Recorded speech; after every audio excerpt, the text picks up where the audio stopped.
আমিরে জামাত, বাংলাদেশ জামাত ইসলামীর আমির ডাক্তার শফিকুর রহমান সত্যি আল্লাহর খাস রহমতে সিক্ত। আমরা কেউই আল্লাহর খাস রহমত ছাড়া বাঁচতে পারি না, চলতে পারি না। আল্লাহ রাব্বুল আলামিন আমাদের উপর দয়া করে যদি তার অফুরন্ত অক্সিজেন গ্রহণ করার সুযোগ না দেন, আমরা এক মুহূর্তেও বাঁচতে পারবো না। এবং তার মধ্যে আবার খাস রহমত আর আম রহমত আছে। যারা উসুলে ফিকহ পড়েছেন তারা আম খাস বুঝবেন। আমিরে জামাতকে নিয়ে জরুরি সিদ্ধান্ত হয়েছে, তার হার্টের বাইপাস সার্জারি করাতে হবে। তার হার্টের 3টা ব্লক ধরা পড়েছে। দেখেন, একটু মিলিয়ে দেখেন। আল্লাহর কাছে সবাই দোয়া করবেন, এবং আমরা দেখতে পাচ্ছি যে সত্যি মানুষ আল্লাহ রাব্বুল আলামিনের কাছে দোয়া করছে। আমিরে জামাত মানুষের দোয়ায়, ভালোবাসায় সিক্ত। সবাই প্রাণ ভরে দোয়া করছে। ফেসবুক, জাতীয় গণমাধ্যম, অনলাইন গণমাধ্যম সবকিছু ছয় লাভ। আমিরে জামাতের হার্টে ব্লক ধরা পড়েছে, তার সার্জারি হবে। সবাই দোয়া করবেন, আমরা দোয়া করি আল্লাহ তাকে সুস্থ করুন। এর মধ্যে তিনি কিছু নজির স্থাপন করেছেন, যেটা আগামী বাংলাদেশের দিক নির্দেশক। আমাদের দেশের একটু পয়সাওয়ালা বা পয়সা ছাড়া চান্দার ভাগে চলে এরকম নেতা একটু জ্বর টর হলেই Singapore, Thailand, Japan, England, Germany, America চলে যায় চিকিৎসার জন্য। আমিরে জামাতের হার্টে বাইপাস সার্জারি করাতে হবে। তার চিকিৎসকরা বলেছে যে স্যার সিঙ্গাপুরে করালে ভালো হয়। তিনি বলেছেন না, আমার দেশে যে ইকুইপমেন্টস আছে এটা দিয়ে আমাকে অপারেশন করাও, আল্লাহ যা করে বাকিটা। তিনি প্রমাণ করে দিয়েছেন তিনি বাংলাদেশপন্থী প্রকৃত জনদরদী দেশপ্রেমিক নেতা। তিনি চাইলে সাপোজ আমিরে জামাতের জন্য কয়েক সেকেন্ডের মধ্যে 1000 কোটি টাকা দিয়ে দেবে, এরকম লোকের অভাব নেই। যে আমিরে জামাতের চিকিৎসায় 5000 কোটি টাকা লাগবে, আমি দিয়ে দেব, আপনি অভাব পাবেন না। তার নিজের 1 টাকাও খরচ করতে হবে না, আর তার নিজেরও টাকা আছে। তিনি ধনী মানুষ, তার ফ্যামিলি সবাই ডাক্তার এবং প্র্যাকটিসিং, তার প্র্যাকটিস করে, মেডিকেল কলেজ আছে, ক্লিনিক আছে, এবং এটা লাভজনক। কিন্তু আমির হিসাবে দেশে বিদেশে, বাংলাদেশের বাইরে, বাংলাদেশের নাগরিক না, এরকম অনেক রাষ্ট্র আছে, চীন থেকে শুরু করে অনেক রাষ্ট্র, তার যে চিকিৎসা লাগে 1000 কোটি টাকা লাগলো আমরা দেব। কিন্তু তারপরে সে আমিরে জামাত দেশের মাটিতে চিকিৎসা করাতে চান। এর অর্থ হচ্ছে যে নেতারা যদি দেশেই চিকিৎসা করায়, নেতারা যদি কথায় কথায় জ্বর ঠান্ডা কাশি হলে বিদেশে যাওয়া বন্ধ করে, তাহলে বাংলাদেশের চিকিৎসা ব্যবস্থা উন্নত হবেই।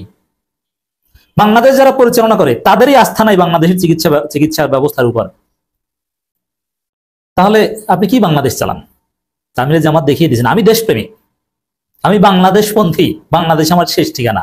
সবাই পালায়, কেউ মুসলিকা দিয়ে লন্ডনে যায়, কেউ অমুক জায়গা যায়, তমুক জায়গা যায়, কিন্তু আমিরে জামাত দেশের প্রয়োজনে বিদেশে সফরে যান, চিকিৎসার জন্যও যান না, চিকিৎসা দেশেই করেন। দেখেন, হার্টের রোগ, হার্টের চিকিৎসা, এটা চিকিৎসা জগতের সবচেয়ে কঠিন কিছুর মধ্যে পড়ে। Open heart surgery, bypass surgery অত্যন্ত কঠিন।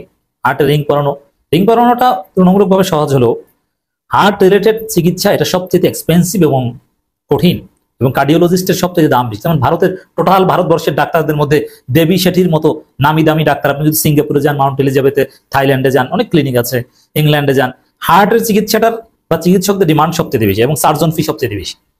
এমনিতে নর্মালি বিভিন্ন লিভার, টিউমার, ক্যান্সার এগুলো অপারেশনে যেখানে বাংলাদেশের নর্মাল এভারেজ ক্লিনিকে 30, 35, 40 হাজার টাকা লাগে, সেখানে হার্টের ওই টাইপের ক্লিনিকে 1,20,000 টাকা লাগবে। It's very tough. কারণ হার্ট ঠিক না থাকলে মানুষ ঠিক থাকে না, বাঁচে না। হার্টে ব্লক, কিছু কিছু পয়েন্টে ব্লক ধরা পড়লে মুহূর্তের মধ্যে রক্ত সঞ্চালন বন্ধ হয়ে সে মারা যেতে পারত। দেখেন, আল্লাহর খাস রহমতে তিনি বেঁচে আছেন। আসলে অবশেষে কারণ পাওয়া গেল। সেই 19 জুলাই মহাসমাবেশে আমিরে জামাত যে পড়ে গিয়েছিলেন, আবার উঠে দাঁড়িয়েছিলেন, আবার পড়ে গিয়েছিলেন, আবার বসে বসে বক্তব্য দিয়েছিলেন, আসলে ওই সময় তার হার্টে সমস্যা হয়েছে। আল্লাহর খাস রহমত না থাকলে আল্লাহ তার মুখ থেকে বক্তব্য শেষ করাতো না। কোনো থিওরিতে সম্ভব নয়। ডাক্তাররা যদি কোনোভাবে বুঝতো যে না, তার হার্টের সমস্যা হয়েছে, ব্লক ধরা পড়েছে, এই জন্য তিনি অসুস্থ হয়ে পড়ে গিয়েছেন, এটা হয়, তাকে জোর করে হলেও তাকে ওখান থেকে নিয়ে যেতেন, তাকে ইনজেকশন দিতেন, তার ব্লাড পাতলা করার মেডিসিন দিতেন, ইসিজি, ইকো যা করা দরকার সেগুলো করে চিকিৎসা দিতেন, আস্তে আস্তে অপারেশন কিংবা রিং পরানো বা এগুলো সিদ্ধান্ত নিতেন।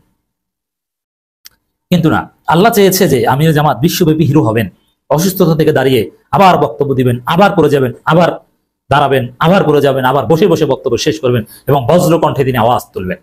আল্লাহর পরিকল্পনা ছিল, সেটা হয়েছে। ইতিহাসে আমিরে জামাতের নাম লেখা থাকবে, অথচ সেটা ছিল হার্ট ডিজিজ। এখন প্রশ্ন করতে পারেন যে দল এটা ধরতে পারেনি কেন? এরপরে চিকিৎসা করিয়েছে, হ্যাঁ, ওর পরবর্তী ফাইন্ডিংস গুলো থেকে চূড়ান্ত রেজাল্ট এই ব্লক ধরা পড়েছে। তবে হার্টের সিস্টেমটা এরকম যে আপনি সাথে সাথে ইসিজি করলে এটা ধরা পড়বে না, মুহূর্তের মধ্যে চেঞ্জ হয়, কয়েক মিনিট পর করলে হয়তো ধরা পড়বে। এই জন্য আপনারা যেটা জেনেছেন সেখানে ধরা পড়েনি। কিন্তু আমিরে জামাতকে দেখেন, রেস্টলেস, প্রত্যেকদিন প্রোগ্রামে উড়ে এক জায়গা থেকে এক প্রভিন্স বা এক জেলা থেকে আরেক জায়গায় যান, নিয়মিত সাংগঠনিক প্রোগ্রামে অংশগ্রহণ করেন, কোনো রেস্ট নেই, অথচ তার হার্টে ব্লক। তো দর্শক, আল্লাহর খাস রহমতে চলছেন। আল্লাহ চাচ্ছেন আমিরে জামাতকে মহান করতে, মানুষের ভালোবাসা দোয়ায় সিক্ত করতে, এবং আল্লাহ চাচ্ছেন আমিরে জামাতের মধ্যে এক্সাম্পল সেট করতে দেশের চিকিৎসা নিয়ে। এই মুহূর্তে বাংলাদেশের সবচেয়ে আকর্ষণীয় নেতা ডাক্তার শফিকুর রহমান। আল্লাহ রাব্বুল আলামিন চাচ্ছেন এই ডাক্তার শফিকুর রহমান সবচাইতে আকর্ষণীয় হয়ে থাকুক, এক্সাম্পল সেট করুক, প্রেসিডেন্স হয়ে থাকুক, নজির হয়ে থাকুক। সেটা হচ্ছে আমাদের বাংলাদেশের, আমরা জাতি হিসেবে সত্যি গর্বিত এবং শুকরিয়া করতে হয় যে আমরা ডাক্তার শফিকুর রহমানের মতো একজন নেতা পেয়েছি। আমি দেখছি ডাক্তার শফিকুর রহমানের অনেক সমালোচনা থাকবে, তার পলিটিক্যাল স্টেটমেন্টের ক্রিটিক থাকবে, কিন্তু মানুষের যে ভালোবাসা, দোয়া, তার জন্য যে একটা ফিলিংস, এটা সত্যি ইউনিক। বাংলাদেশের রাজনীতি থেকে এগুলো উঠে গেছে। রাজনৈতিক নেতারা মারা গেলে, অসুস্থ হলে মানুষ আহারি এক দেয়, মানুষ বলে যে কবে যাবে বঙ্গবন্ধুর কাছে বা অমুক রহমানের কাছে। কত ঘটনা আওয়ামী লীগের সময় দেখেছেন, সাবেক স্বাস্থ্যমন্ত্রী নাসিম মারা গেছে, কত ঘটনা, মানুষ আহারি এক দেয়, আলহামদুলিল্লাহ পরে। সেখানে আমিরে জামাতের অসুস্থতায় রাজনৈতিক অঙ্গনে একটা নিস্তব্ধতা, দোয়া। কোনোদিন কাউকে মনে আঘাত দিয়ে কথা বলেছেন দেখাতে পারবেন না। আমরা কত কঠোর ভাষায় সমালোচনা করি মাঝে মাঝে তার, কিন্তু এই সমালোচকদের যদি তিনি দেখেন, বুকে জড়িয়ে ধরেন। আপনি আমিরে জামাতকে কাঁসা দিয়ে গালাগালি করে যাবেন, আপনার সাথে দেখা হবে, আপনি সব গালাগালি থেকে তওবা করে আসবেন। আমিরে জামাত এমন, ইটস আওয়ার এক্সপিরিয়েন্স। অনেক শত্রু জামাতকে দেখতে পারে না, আমিরে জামাতকে গালাগালি করেছে, কিন্তু আমিরে জামাতের সাথে 1-2 মিনিট কথা বলেছে, আমিরে জামাতের প্রতি ইমপ্রেসড হয়ে গিয়েছে। তো দর্শক, এই মহান রাজনীতিবিদের অসুস্থতায় আমরা আল্লাহর কাছে দোয়া করছি, এবং আল্লাহ রাব্বুল আলামিন যেন তার মাধ্যমে বাংলাদেশকে আলোকিত করেন, জাতিকে খেদমত করার আরো সুযোগ দেন, তাকে সুস্থ করে দিক আল্লাহ। সুযোগে জামাত ইসলামীকে কাছে টেনে নিচ্ছে আন্তর্জাতিক সম্প্রদায়। জামাত ইসলামী ইন্টারন্যাশনাল রিকগনিশন পাচ্ছে, পাবে। যে প্রশ্নটা বরাবরের মতো সামনে আসে, জামাতেরও মোটামুটি যারা সচেতন, জামাতের মধ্যে কয়েকটা ক্লাস। একটা ক্লাস হচ্ছে যে একদম অন্ধ, তারা মনে করে যে জামাত ক্ষমতায় আসবে বা জামাত বিশ্ব জয় করতে পারবে, জামাতের কোনো দুর্বলতা নাই, জামাত মানে ঐশী ডিভাইন। একটা গোষ্ঠী আছে এরকম, এটা আমার অবজারভেশন। আরেকটা হচ্ছে সচেতন শিক্ষিত অংশ জামাতের মধ্যে, তারা মনে করে যে না, জামাতের জনসমর্থন আছে, জামাত হয়তোবা জোটের মেকানিজমে ক্ষমতা আসা সম্ভব, কিন্তু ওয়ার্ল্ড পলিটিক্যাল রিয়ালিটি অনুযায়ী জামাতের পক্ষে ক্ষমতায় টিকে থাকা সম্ভব নয়। ইসলামপন্থী কোনো দল পৃথিবীতে গণতান্ত্রিকভাবে ক্ষমতায় টিকে থাকতে পারেনি, কোনো নজির নেই। জান মোহাম্মদ মোরসি টিকে থাকতে পারেনি, কি অবস্থা হয়েছে আপনারা দেখেছেন ইজিপ্টে। আর রশিদ ঘানুশি টিকে থাকতে পারেনি। আরো কয়েকটা দেশে এরকম ক্ষমতা এসেছিল, 2-1টা দেশে টিকে থাকতে পারেনি। আর ইসলামী দল টিকে থাকতে পেরেছে ভিন্ন পদ্ধতিতে, বিপ্লবী পদ্ধতিতে, যেমন আফগানিস্তানে তালেবান পেরেছে। এছাড়া ইরানে সিস্টেমটাই হচ্ছে ইসলামী বিপ্লবের ফলে একটা ইসলামিক সিস্টেম, তাদের নিজস্ব সিস্টেমে পারা যায়। কিন্তু স্বাভাবিকভাবে বাংলাদেশ, মিশর বা এই টাইপের যে জামাত ইসলামী, ইখওয়ান মুসলিমিন, আর নাহদা, এই দলগুলোর জন্য ক্ষমতায় আসা বা আসলেও টিকে থাকা সম্ভব নয়। যেমন তুরস্কেও কোনো ইসলামী দল ক্ষমতায় আসতে পারে না, টিকে থাকা সম্ভব না। এটা একটা এক্সাম্পল হিসেবে অনেকে দেখছেন যে তুরস্কে ক্ষমতায় টিকে থাকতে পেরেছে এরদোগান। আর এরদোগান কি? এরদোগান হচ্ছে বাংলাদেশের এবি পার্টি, মানে ইসলামী দল থেকে বের হয়ে যে আলাদা দল করেছে, যেটা ইসলামী দল না, তবে হ্যাঁ ইসলামী মূল্যবোধ নিয়ে কাজ করে। আমাদের কাছে ইসলামপন্থী মনে হয় এরদোগানকে, কিন্তু আসলে তুরস্কের যে জামাত ইসলামী, তারা এরদোগানের ঘোর বিরোধী। এটা আবার বাংলাদেশের জামাতের অনেকে জানে না। সাদাত পার্টি এর বিরুদ্ধে, এরদোগানের পতন চায়, সেখানেও ক্ষমতা যাওয়ার মতো পরিস্থিতি নেই। এই জন্যে মনে করা হয়, পারসেপশন, যে জামাত বা কোনো ইসলামী দল ক্ষমতায় হয়তোবা ইন্টারনাল মেকানিজমে জোট করে বা নানানভাবে যাওয়া সম্ভব, কিন্তু বিদেশি শক্তির ষড়যন্ত্রের ফলে টিকে থাকা সম্ভব নয়। এটা একটা পারসেপশন। কিন্তু এই জায়গাটা আমি বলবো যে না, পৃথিবীর অনেক কিছু চেঞ্জ হয়েছে, টিকে থাকাও সম্ভব। এখন বলবেন যে অতীতে তো কেউ টিকে থাকতে পারেনি। আর ভাই, অতীতে পারেনি, এখন পারবে। জামাত ইসলামীর মহাসমাবেশের দিন 19শে জুলাই আমি মহাসমাবেশ থেকে বের হয়ে কিছুক্ষণের জন্য বাংলাদেশের ঢাকা নিউ মার্কেটে গেলাম একটা ছোট্ট কাজে। তখন দেখলাম যে দোকানদার সব হাতে মোবাইল নিয়ে, কেউ টিভির দিকে, সমাবেশ দেখছে, সবাই মহাসমাবেশ নিয়ে কথাবার্তা আছে, আলাপ আলোচনা। একজন বলছে যে এবার ক্ষমতায় জামাত আসবে, আর একজন বলছে যে আরে জামাত সর্বোচ্চ কয়টা সিট পেয়েছে, 18-19টা, তারা ক্ষমতা আসবে কিভাবে? তখন আমি বললাম যে ভাই, জন্ম থেকে কেউই তো আর সিট নিয়ে আসে না, অতীতে পায় না, নতুন নজির স্থাপনা। আগে পায়নি, এবার পাবে। আগে 18-19টা পেয়েছে, এবার 100টা 120টা পাবে, 140টা পাবে। আওয়ামী লীগ কি জন্ম থেকেই, জন্মের পরেই কি 150 সিট পেয়েছে? না, ধীরে ধীরে ধীরে ধীরে বড় হয়। তো জামাতের এখন সময় এসেছে। আবার বিশ্ব রাজনীতির অনেক কিছু পরিবর্তন হয়েছে। আগে 1991 সালের পর থেকে 1991 পর্যন্ত, দ্বিতীয় বিশ্বযুদ্ধের পর থেকে, before fall of Soviet Union, পৃথিবী ছিল বাইপোলার ওয়ার্ল্ড সিস্টেম, কিছুটা মাল্টিপোলারিটি ছিল। বিফোর সেকেন্ড ওয়ার্ল্ড ওয়ার পৃথিবী ছিল মাল্টিপোলারিজমে। এরপরে আসছে বাইপোলার ওয়ার্ল্ড সিস্টেম, এর মানে USSR versus USA. After the fall of Soviet Union, after 1991, the world became unipolar world system. Just US dominated world system. America dominated one way world system, only US hegemony. After 1991 এটা। কিন্তু এখন সেই global GDP বলেন আর নানান দিক বলেন, সেই US hegemony বা একদম ইউনিপোলার ইউএস হেজিমনি নেই। এখন গ্রেট পাওয়ার্স হিসেবে চীন, রাশিয়া আর অনেকে গ্রো করেছে। ওয়ার্ল্ড পাওয়ার অনেকটা ডিসেন্ট্রালাইজ হয়েছে। ইকোনমিতে চীন অনেক উপরে চলে গেছে। এই জায়গায় আগের সিস্টেম অনেক কিছুই নেই। এই জন্য অতীতে ইসলামপন্থীরা ক্ষমতায় থাকতে পারেনি। 2010 সালে, 11 সালে মোরসি থাকতে পারেনি, ধানুষি থাকতে পারেনি, কিন্তু এখন পারবে। বর্তমান পৃথিবীর বাস্তবতায় জামাত ইসলামী বা এই ধরনের দল ক্ষমতায় টিকে থাকার মতো পরিস্থিতি তৈরি হচ্ছে। আচ্ছা, তালেবান তো এর আগেও ক্ষমতায় এসেছিল, টিকে থাকতে পেরেছে? পারেনি, পতন হয়েছে, দখল করে নিয়েছে আমেরিকা। কিন্তু এবার টিকে থাকছে না, সুন্দরভাবে চালাচ্ছে না। আফগানিস্তান বিশ্বের বুকে একটা রোল মডেল হয়েছে না? সব অপপ্রচারের মুখে চুনকালি দিয়েছে না, যে নারী শিক্ষা চলবে না, অমুক্ত কত কিছু, এরা পারবে না। অথচ কি সুন্দর একটা দেশ। মানে বর্তমান ওয়ার্ল্ড রিয়ালিটিতে আফগানিস্তানের তালেবানের মতো দলই সুন্দরভাবে দেশ চালাতে পারছে, টিকে থাকতে পারছে, আর গণতান্ত্রিক পদ্ধতির জামাত ইসলামী পারবে, সেই রিয়ালিটি আছে। সেই রিয়ালিটির অন্যতম ভিত্তি হচ্ছে চীন, রাশিয়া বা বিভিন্ন দেশ, বিশেষ করে চীন, তারা টাকা পয়সা দিয়ে, স্বীকৃতি দিয়ে নানানভাবে টিকিয়ে রাখবে। চীনের একটা বড় বলয় আছে ওয়ার্ল্ড ওয়াইড। এমনকি চীনা বলয়ের মধ্যে ইউরোপের অনেকে ঢুকে গেছে। ইউরোপের অনেক first class European, east West ইউরোপের অনেক দেশ ঢুকে গেছে, আর ইস্ট ইউরোপের অনেকে তো আছে। তাদের স্বীকৃতিতে টিকে যাওয়া সম্ভব। তো জামাত ইসলামী একটা দিক হচ্ছে এমনিতে ইউরোপ বা পশ্চিমা দেশে, ওয়েস্ট ইউরোপ অ্যাকসেপ্টেড, এটা ইটস পজিটিভ। তারপরও ক্ষমতার জন্য ওয়েলকাম হয়তো করবে না, সম্পর্ক রাখবে একটা পলিটিক্যাল পার্টি, কিন্তু ক্ষমতা যাবে একদম, এটা ওয়েলকাম করা পশ্চিমাদের জন্য কঠিন হবে। কিন্তু চীন পুরোপুরি মেনে নিচ্ছে, সুযোগে জামাত ইসলামী কাছে টেনে নিচ্ছে, চীনের কোনো আপত্তি নেই। যেমন তালেবান ক্ষেত্রে আপনারা দেখেছেন কাতার কি করেছে, চীন কি করেছে। কাতারের অফিস থেকেই তো তালেবান বিজয় লাভ করেছে।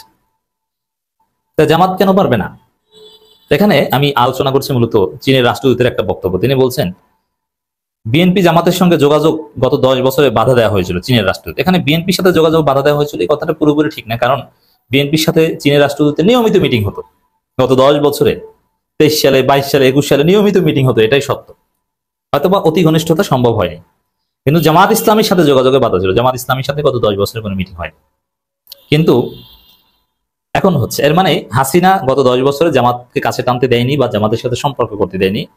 হাসিনা পালানোর পর সুযোগ হয়েছে, চীন সুযোগে জামাতকে কাছে টেনে নিয়েছে, আরো অনেকে, শুধু চীন না। এটাই হচ্ছে প্রমাণ যে জামাতকে সুযোগে অনেকে কাছে টেনে নিচ্ছে এবং জামাত বিদেশি স্বীকৃতি পাচ্ছে, ক্ষমতা আসলে টিকে থাকতে পারবে। বিশ্ব সমীকরণ জামাতের বিরুদ্ধে এমন ভাবে যাবে না যে মুরসির মতো ক্ষমতা ছেড়ে দিতে হয় না। জামাত উইল সার্ভাইভ। প্রফেসর ইউনূস সরকার ব্যাপকভাবে জামাত নির্ভর হয়ে পড়েছে, আর জামাতকে খুব দরকার। এখন জামাতকে ফ্ল্যাটারিং করা দরকার, অ্যাপিস করা দরকার, জামাতকে গ্লোরিফাই করা দরকার, জামাতকে কাছে টানা দরকার। দর্শক, শুরু থেকেই এই ইন্টারিম গভর্নমেন্টের মূল শক্তি ছিল ইসলামপন্থীরা। বিএনপি কখনো এই সরকারের মূল শক্তি ছিল না, পক্ষের শক্তি ছিল না। ইউনূসকে বিএনপি চায়নি, ইন্টারিম সরকার বিএনপি চায়নি। বিএনপি চেয়েছিল 3 মাস মেয়াদী তত্ত্বাবধায়ক সরকার, যাতে 90 দিনের মধ্যে নির্বাচন দিয়ে তারা ক্ষমতা আসতে পারে। শুরু থেকে ইউনূস যে টাইপের সরকার, ইন্টারিম, আনলিমিটেড মেয়াদ নেই, এটা বিএনপি একদম চায়নি। এই জন্য এটা ইসলামপন্থীরা চেয়েছিল, ছাত্ররা চেয়েছিল। ছাত্ররা শক্তি ছিল ইউনূসের, জামাত, চরমোনাই, ইসলামপন্থী, হেফাজত এরা ছিল, এরা পক্ষে। ইউনূসকে গালি দিলে এরা ডিফেন্ড করতো। এই ইসলামপন্থীরাই বলতো, স্যার আপনাকে 5 বছর চাই। প্রবাসী যারা বলতো, বিদেশে কাতারে গেছে, বিভিন্ন জায়গায় আপনারা দেখেছেন না, স্যার 5 বছর চাই। এরা কারা জানেন? এটা সবাই জামাত কর্মী। ভিডিও অ্যানালাইসিস করে আমি দায়িত্ব নিয়ে বলছি, ইসলামপন্থীদের সমর্থনে ইউনূস সরকার শক্তিশালী। কিন্তু লন্ডন বৈঠকে এরা আরেকটা এক্সাম্পল দিই, তাহলে বুঝবেন। প্রফেসর ইউনূস যখন পদত্যাগের সিদ্ধান্ত নিয়েছিল, তখন এই ইসলামপন্থীরা গভীর রাতে বৈঠক ডেকেছে ইসলাম আন্দোলন বাংলাদেশ চরমনাই। আমির জামাত দৌড়ঝাঁপ করে যোগাযোগ করে নানানভাবে ইউনূসকে পদত্যাগ ঠেকিয়ে দিয়েছেন। স্যার যাইন না, আমরা আসছি আপনার কাছে, আমরা দেখবো। আমির জামাত বলেছেন স্যার সর্বদলীয় বৈঠকের আয়োজন করেছে, একটা সুন্দর সমাধান হয়েছে। এই সরকার টিকিয়ে রেখেছে জামাত, ইসলামপন্থীরা। কিন্তু 13 জুন লন্ডন কেলেঙ্কারির মাধ্যমে ইউনূস সেই হিসাব নিকাশ লন্ডভন্ড করে দেন। তারপরে জামাত একটু আঙ্গুল বাঁকা করেছে। একসময় জামাত সরকারকে ব্লাঙ্ক চেক দিয়েছিল যে আপনারা যা করেন আমাদের তেমন কোনো প্রত্যাশা নেই, সরকারের উপর আমাদের বিশ্বাস, আমরা যৌক্তিক সময় দেবো, যৌক্তিক সময়ের ব্যাখ্যা কি সেই ব্যাখ্যা আমরা বলবো না, ইউনূস যেটা বলবে সেইটা। খোলামেলা জামাতের আমির বলেছে ইউনূসের উপর আমাদের আস্থা, তিনি যা বলেছেন আমরা বিশ্বাস করি সেটাই হবে, একদম ব্লাঙ্ক চেক। আমাদের এই দেন সেই দেন। জামাত একদিনও সরকারের কাছে কোনো দাবি আদায়ের জন্য রাস্তা অবরোধ, রাস্তায় নাম কিচ্ছু করেনি। কোনো দিন একটা মুহূর্তের জন্য, সেকেন্ডের জন্য জামাত কোনো দাবি আদায়ের জন্য রাজপথে নেমেছে, এ ধরনের কোনো ঘটনা ঘটেনি। দর্শক, এই জায়গায় জামাতের মতো এত বড় একটা ফোর্স, যাদের সমর্থনে এই সরকার টিকে ছিল বা টিকে থাকতে পারে, অনেক বড় বড় ষড়যন্ত্র জামাতকে সাথে নিয়ে মোকাবেলা করতে পারে সরকার, সেই জামাতের সাথে 2 নম্বরই করেছে লন্ডন বৈঠকের মাধ্যমে ইউনূস। তা জামাত খেপে গিয়েছে। এরপর থেকে জামাত চালাক হয়েছে, ব্লাঙ্ক চেকটা উঠিয়ে নিয়েছে। ঠিক আছে, সমর্থন করি, কিন্তু এটা করতে হবে, এটা করতে হবে, এইভাবে একটু কঠোর হয়েছে জামাত। কিন্তু ইউনূস সরকারের দরকার জামাতের ব্লাঙ্ক চেক। এখন আবার নির্বাচনের তারিখ ঘোষণা, জুলাই সনদ, রাষ্ট্রপতিকে অপসারণ, বর্ষপূর্তি বিপ্লবের জনগণের হিউজ প্রত্যাশা, এই বিষয়গুলো সামনে এসেছে। সব মিলিয়ে ঐক্যমত কমিশনের ব্যর্থতা, জুলাই সনদ নিয়ে জটিলতা, ইউনূস সরকার ভালো বেকায়দায় পড়েছে। একদিকে নির্বাচনের তারিখ ঘোষণা করতে চাওয়া, আর একদিকে অন্যান্য পক্ষ বলছে কিসের নির্বাচন, এই সময় ওটা হবে না। এই পরিস্থিতিতে জামাতকে দরকার প্রফেসর ইউনূসের। এখন ডক্টর ইউনূস আসিফ নজরুলকে অ্যাসাইনমেন্ট দিয়েছে যে আসিফ তুমি জামাতকে আস্থায় আনো, জামাত যেন আমাদেরকে অ্যাবসলিউট সমর্থন দেয় বা আনকন্ডিশনাল সমর্থন দেয়, নইলে এই 1 আগস্ট থেকে 8 আগস্ট পর্যন্ত যে পরিস্থিতি, এই পরিস্থিতি মোকাবেলা করা কঠিন হবে। এখানে আমাদের জামাতকে লাগবে, নইলে আমাদের কপালে বিপদ আছে। এমনকি এনসিপির ছেলেরাও, এরাও তো রেকলেস, বেপরোয়া, এরাও কথা শুনবে না। এরা কখন কি ঘটিয়ে দেয়, কখন কোন জায়গায় কাকে ধরে মাইরে হাত পা ভেঙে দেয় বলা যায় না। কিন্তু জামাত তো ভদ্র, নিয়ম শৃঙ্খলা, জামাতকে সাথে নিয়ে একটা সুশৃঙ্খল কাজ করা যায়। তা আসিফ তুমি যেভাবে করো, জামাতকে আবার আগের জায়গায় নিয়ে আসো। তারই অংশ হিসাবে আসিফ নজরুল, হঠাৎ ডক্টর আসিফ নজরুল ঘাতানিকের প্রতিষ্ঠাতা থেকে আসিফ নজরুল হয়ে গেছেন আলহাজ হযরত মাওলানা আসিফ নজরুল। এমন সুন্দর সুন্দর কথা বলেন, মনে হবে যেন বিশাল মাওলানা, আল্লাহর ওলি, আমির হামজার বাসায় জান্নাত থেকে পালিয়ে এসছে। এত সুন্দর কথা, জামাতকে ফ্লাটারিং করে, জামাত খুশি হয়, জামাতের মনের কথাগুলো বলছে আসিফ নজরুল। জামাত নির্ভরতা থেকে জামাতকে কাছে টানতে এই কথাগুলো, জামাতকে এখন দরকার। এটা অসাধারণ ঘটনা। আমি কয়েকটা বক্তব্য আসিফ নজরুলের শোনাই, তাহলে বুঝবেন যে আসলে ঘটনা কোন জায়গায় ঘটেছে। আমি তাজুলকে চিনতাম না। ইন্টারন্যাশনাল ক্রাইমস ট্রাইব্যুনালে, আমাদের এই ট্রাইব্যুনালের চিফ প্রসিকিউটরের কথা বলছি, আমি তাজুলকে চিনতাম না। যখন চিফ প্রসিকিউটর করা হয়েছে, অনেকে বলছে কন্ট্রোভার্সি হবে। আমি বলেছি কিসের কন্ট্রোভার্সি? আমার দরকার এইরকম লয়ার যাকে 1000 কোটি টাকা দিয়েও কিনতে পারবেন না। সরি, বড় বড় লয়ারদের প্রতি আমার আস্থা নেই। আন্তর্জাতিক অপরাধ আইনে প্রসিকিউটর করার ব্যাপারে তাজুলের সঙ্গে তুলনীয় হয়তো প্রায়ত ব্যারিস্টার আব্দুর রাজ্জাক বা 2-1 মানুষ। দেখেন, তাজুল ইসলাম এবি পার্টি করুক আর যাই করুক, তাজুল ইসলামকে রেসপেক্ট করে জামাতের লোকজন। তাজুল ইসলামকে একটু গালি দেন, জামাতের লোকজন আপনাকে খেয়ে ফেলবে। এর মানে তাজুল ইসলামকে জামাত ধারণ করে, এটা সত্য কথা। মুজিবুর রহমান মঞ্জুকে জামাতের লোকজন দেখতে পারে না, কিন্তু অ্যাডভোকেট তাজুল ইসলাম এখনো জামাতের লোকজনের কাছে মহান শ্রদ্ধার পাত্র। এই যে ভেবিনুর একটু বেদবি করা দিয়েছিল না, যে তাজুল ইসলাম পদত্যাগ চাই, জামাতের লোকজন ভেবিনুরকে এমন ডলা দিয়েছে, ভেবিনুর কিছুক্ষণের মধ্যে তাজুল ইসলামের কাছে যে ক্ষমা চেয়ে এসেছে, অফিসে যে ক্ষমা চেয়ে এসেছে, সরি ভাই মাপ চাই। আপনি চিন্তা করছেন, জামাতের লোকজন জেগে উঠেছিল। তাজুল ইসলাম মানে যে জামাতের প্রোডাক্ট, জামাত আস্থা রাখতে পারে, এটা আসিফ নজরুল জানে। এখন তাজুল ইসলাম গ্লোরিফাই করে জামাতকে খুশি করছেন। ব্যারিস্টার আব্দুর রাজ্জাকের কথা তো জানেন, যে ব্যারিস্টার আব্দুর রাজ্জাকের প্রশংসা করবে আসিফ নজরুলের মতো ঘাতানিকের প্রতিষ্ঠাতা, ঘাতক দলের মূল কমিটির প্রতিষ্ঠাতা। এতেও জামাতের লোকজন খুশি হবেই, যে না তারাই ঠিক, তারাই সরকার, মানে পাম দিচ্ছে জামাতে। একদিনে এত সুন্দর ধর্মীয় কথা, এত সুন্দর জামাতকে খুশি করার মতো কথা আসিফ নজরুল তার জীবনে বলেছে বলে আমার জানা নেই।